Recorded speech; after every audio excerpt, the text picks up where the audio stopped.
8 ways to shift from a state of fear to a state of safety. When we're perpetually in a state of fight, flight, freeze, or shutdown in a prolonged way for hours, days, or months, a really common symptom of being dysregulated like this is chronic pain and chronic symptoms.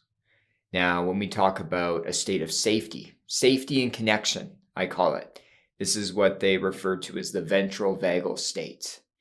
And when we're more often in a state of safety and a state of connection, chronic pain and symptoms can actually reduce or become dissipated completely. Now, you're not always going to be in a state of safety or connection, but we want to give you more access to it. We also want you to have more access to safely exploring a state of fight, flight, freeze, or shutdown. That's very beneficial. But in today's video, I'm going to explain 8 simple ways you can shift from a state of fear to a state of safety and give you more access to that ventral vagal system. And at the end of this video, I'm going to go through a somatic practice to help amplify that state of safety and connection. So let's dive into the list. Number 1, slow down.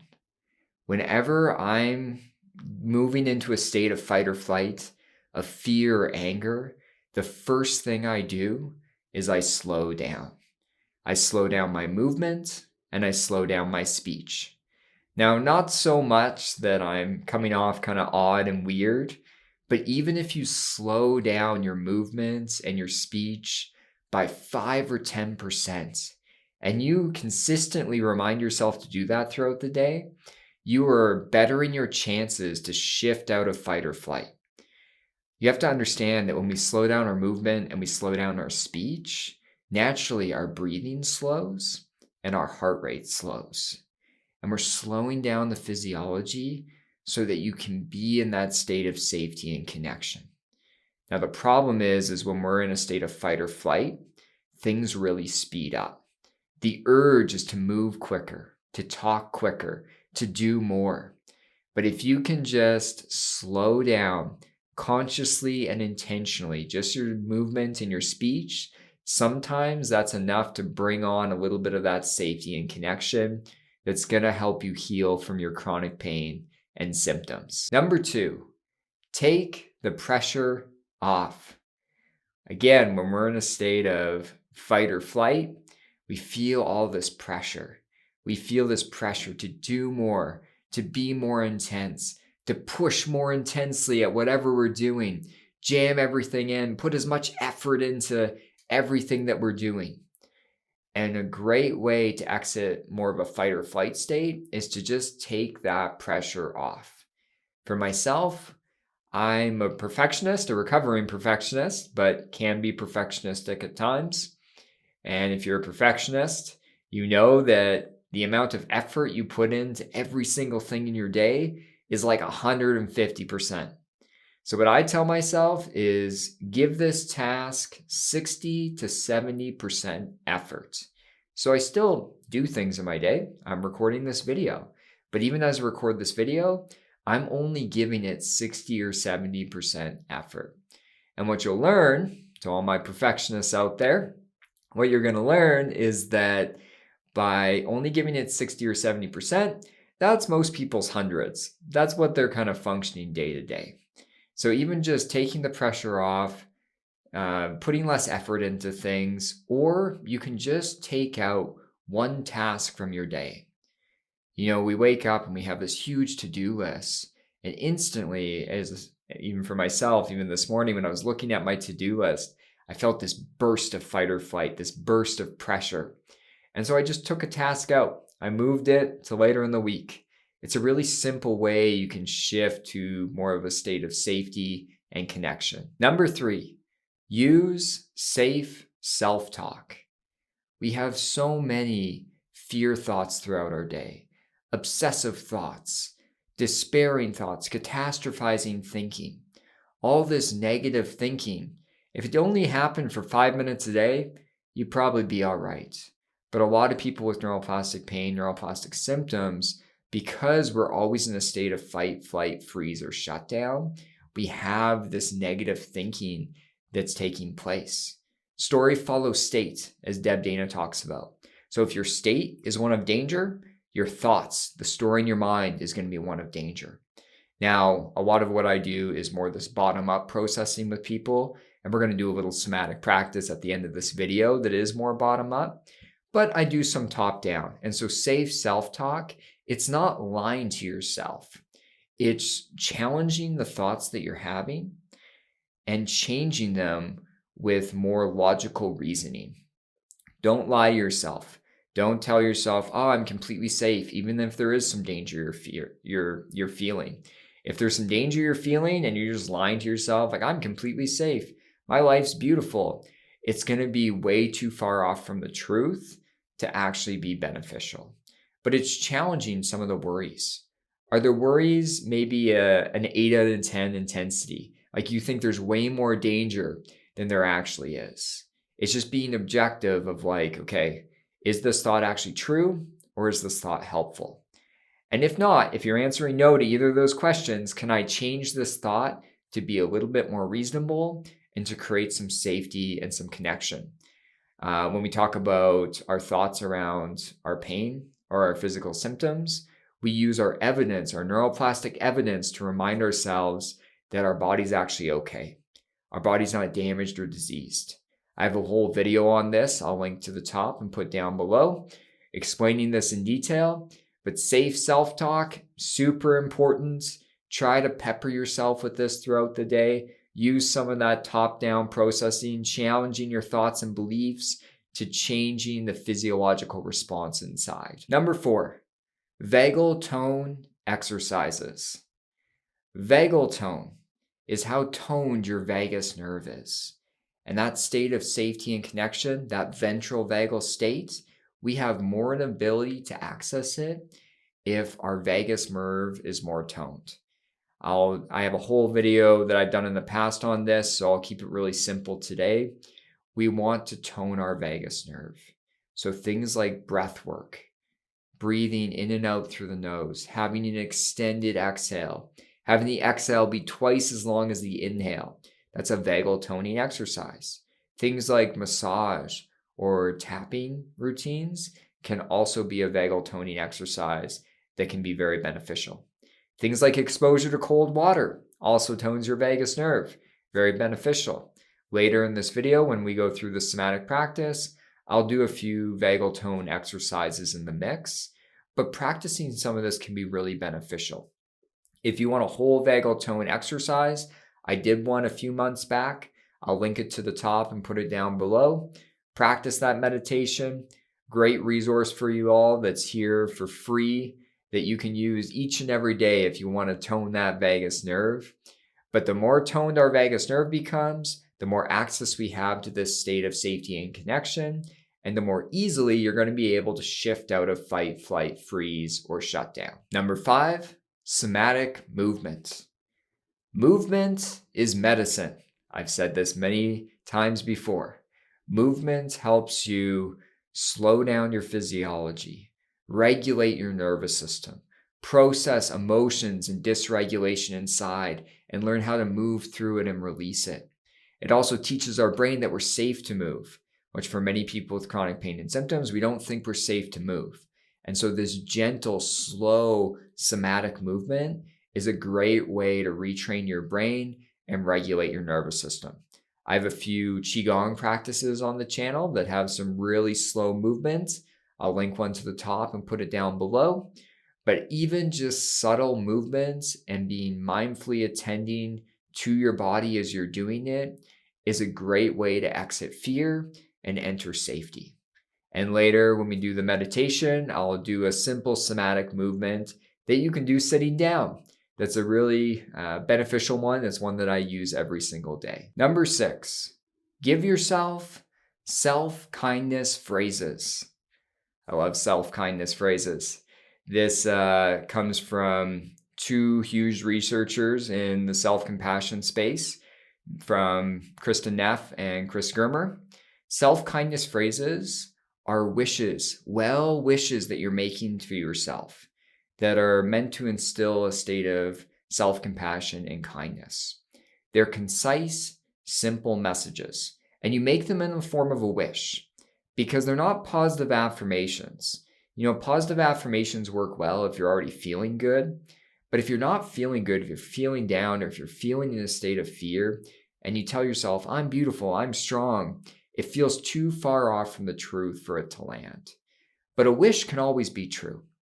So some examples of self-kindness phrases is, may I be kind to myself in this moment of suffering. May I be strong. May I know I'm safe to feel this emotion. May I love myself completely, or may I allow myself to be imperfect.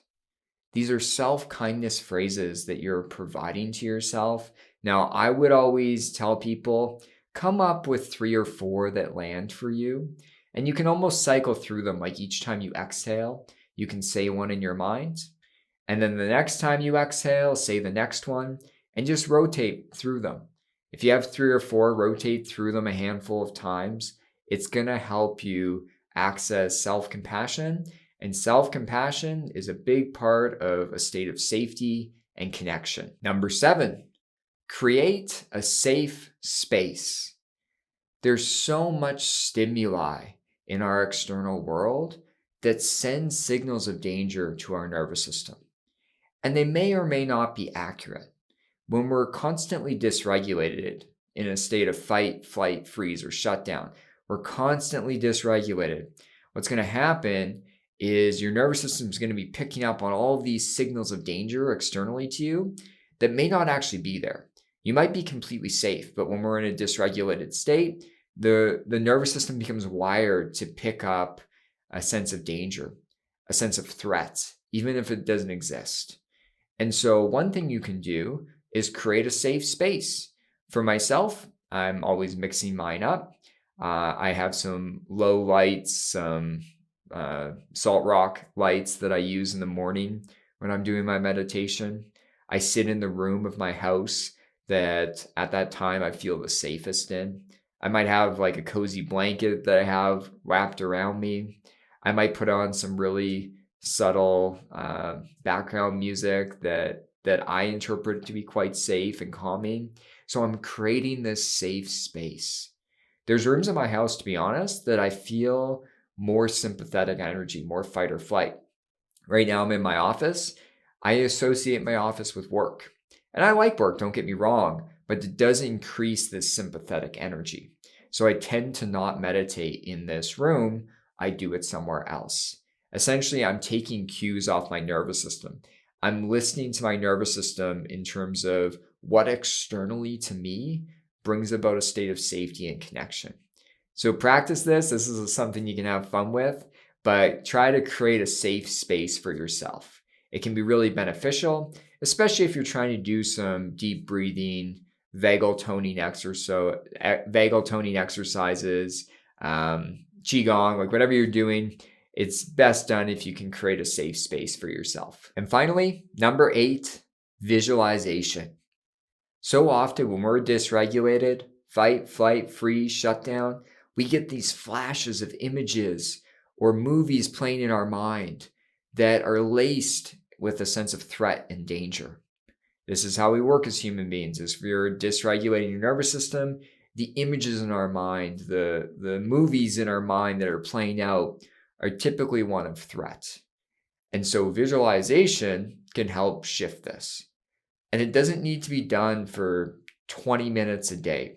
Even if you pause and just do this for 3 to 5 minutes, it can make a big difference.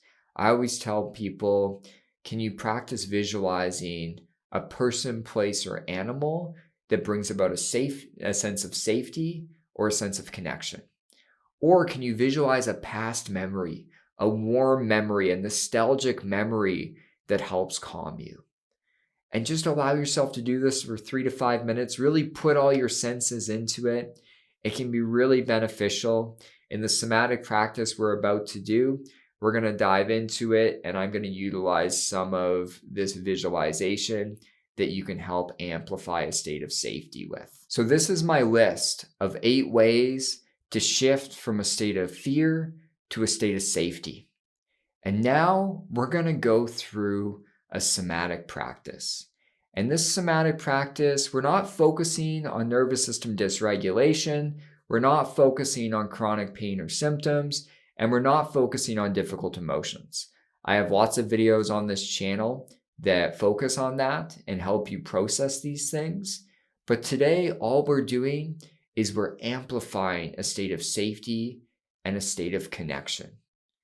And we're really amplifying that ventral vagal state and allowing ourselves to sit in it and be with it and help our nervous system shift there more often in the future. So to begin, just get comfortable. You can sit or lie down, whatever is most comfortable for you. And you can close your eyes, lower your gaze. And at first, all we're doing is I want you to slow down your physiology. So we're going to practice intentionally slowing down your breathing. If you can, in and out through the nose, making your exhale nice and long and drawn out.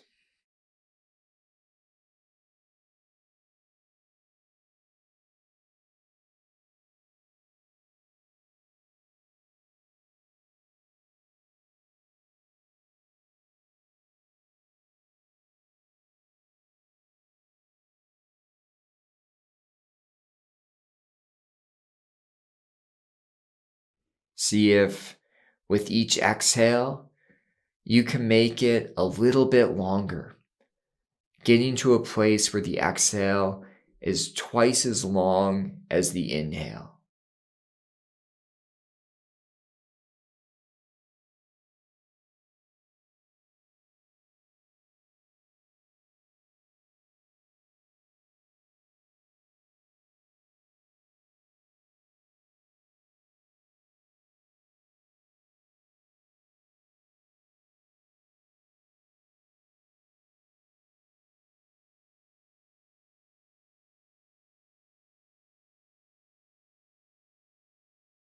See as you slow down your exhale, you can consciously just slow down your heart rate.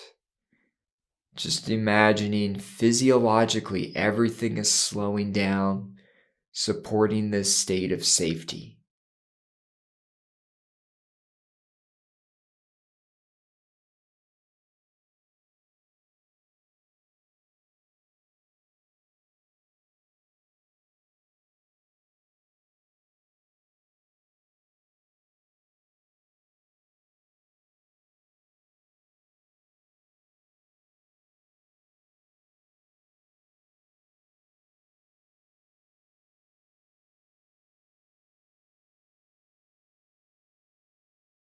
Just noticing any subtle shifts or changes that happen in your body as you slow things down.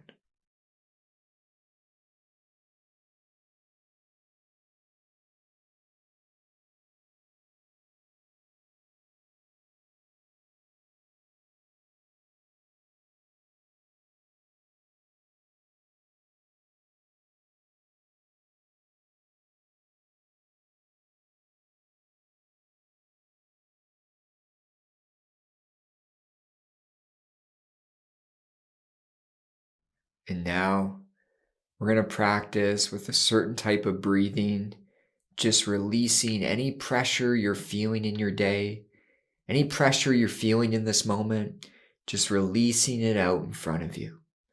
So we'll do a little bit of resistance breathing. As you inhale, you're going to breathe in through your nose. And as you exhale, you're going to pierce your lips and blow out through your mouth like you're blowing out through a straw with a little bit of resistance, letting go of any pressure inside.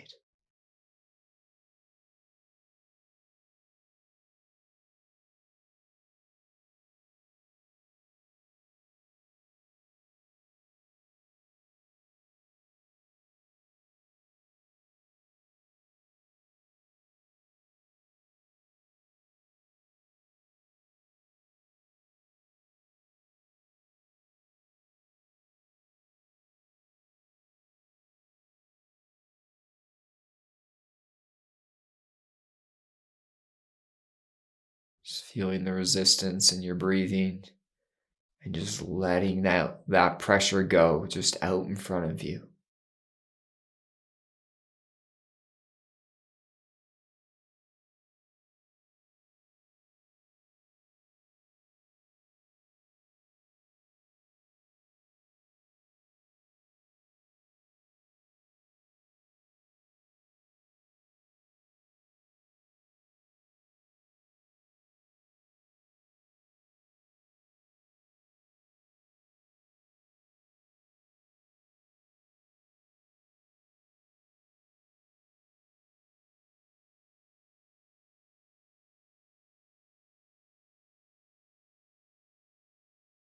Let's do one more, but notice what occurs inside as you do this.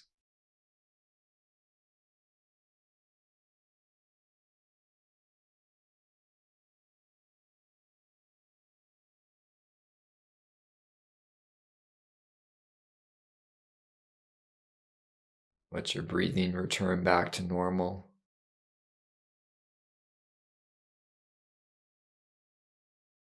To help tone the vagus nerve, just spend a moment massaging your ears from the top of your ears down to your earlobes.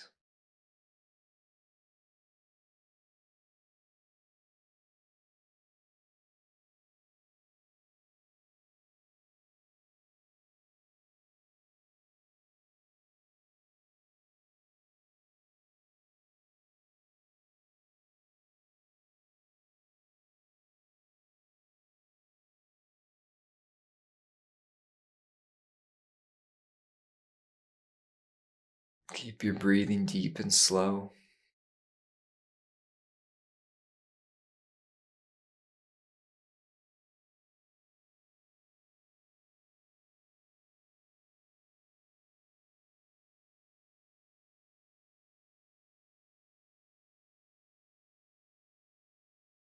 Just noticing any shifts inside. Letting yourself lean into anything that feels good within.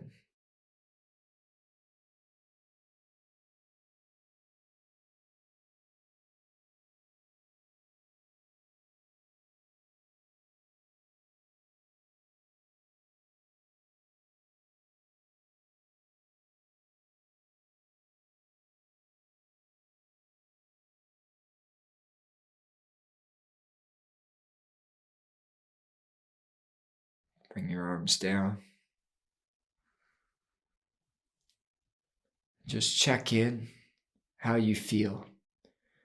Notice any differences compared to when we started this practice. Just observing within for a moment.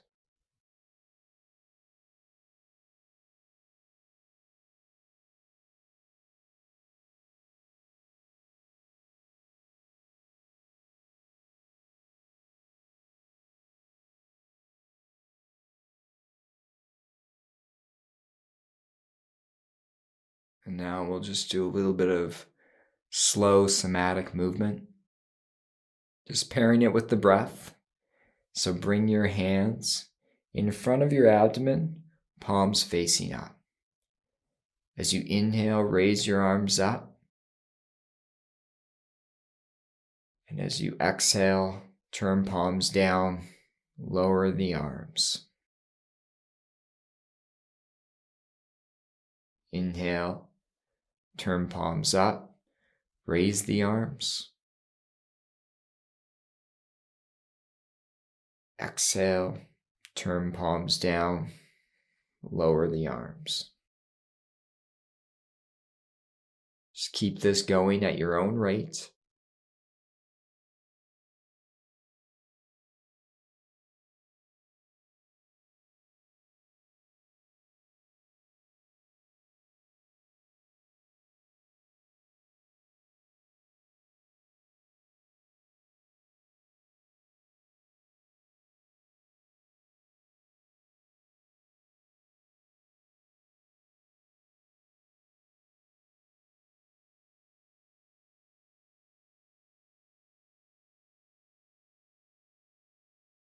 Just slowing down your physiology with this slow, intentional movement.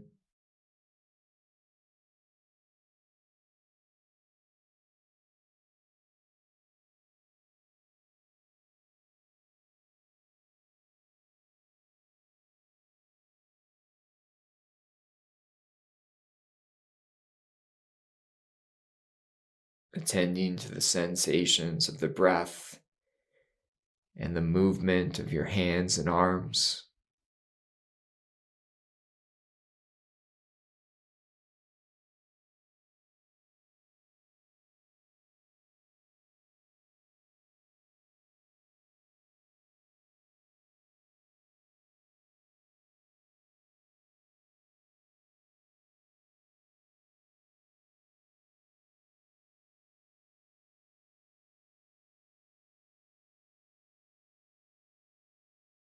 Bring your arms down.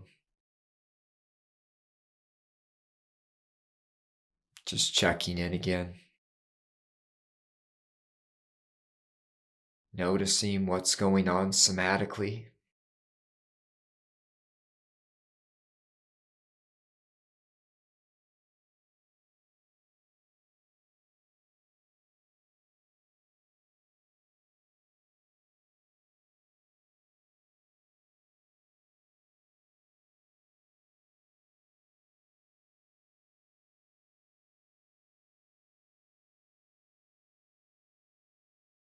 I want you all to bring your one hand to your chest, one hand to your stomach or abdomen. And I want you all to start visualizing a person, place, or animal that brings about a sense of calmness or ease for you.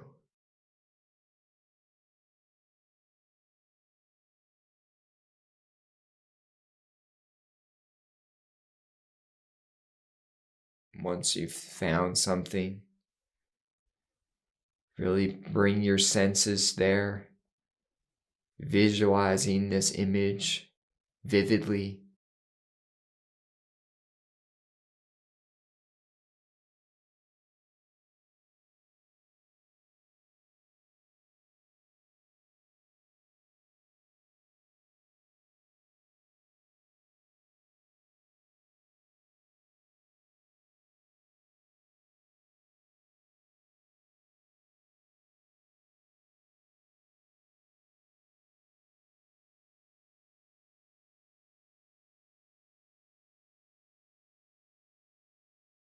If you notice any pleasant or calming sensations inside start to take place, really let yourself lean into them.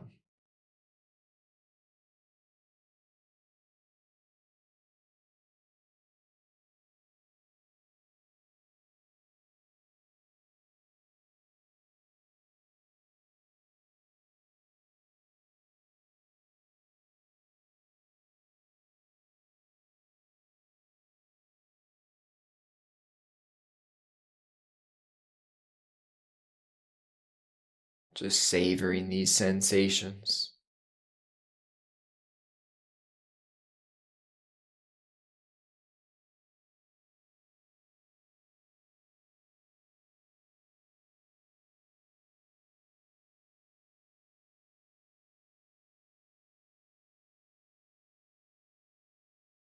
And now we'll finish this practice off with some self-kindness phrases. So keep your breathing slow, feel the warmth of your touch.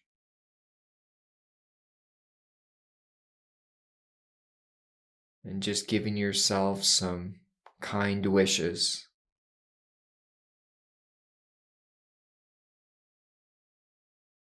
May I love and care for myself during this moment of suffering.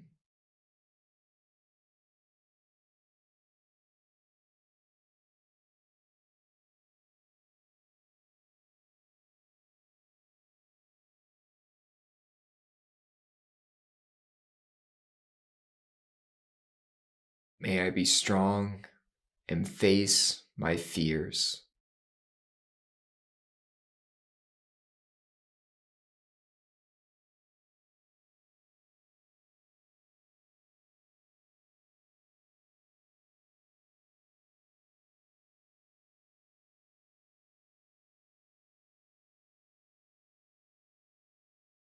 May I accept any sensations within with kindness.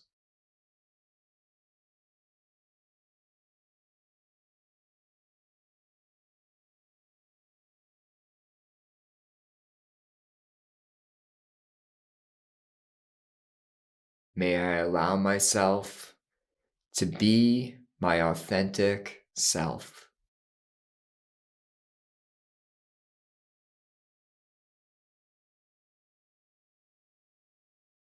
And just take one final breath, being in your body.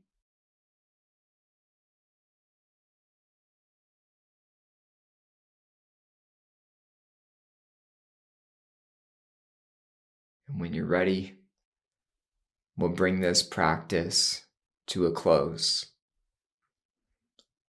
Take care.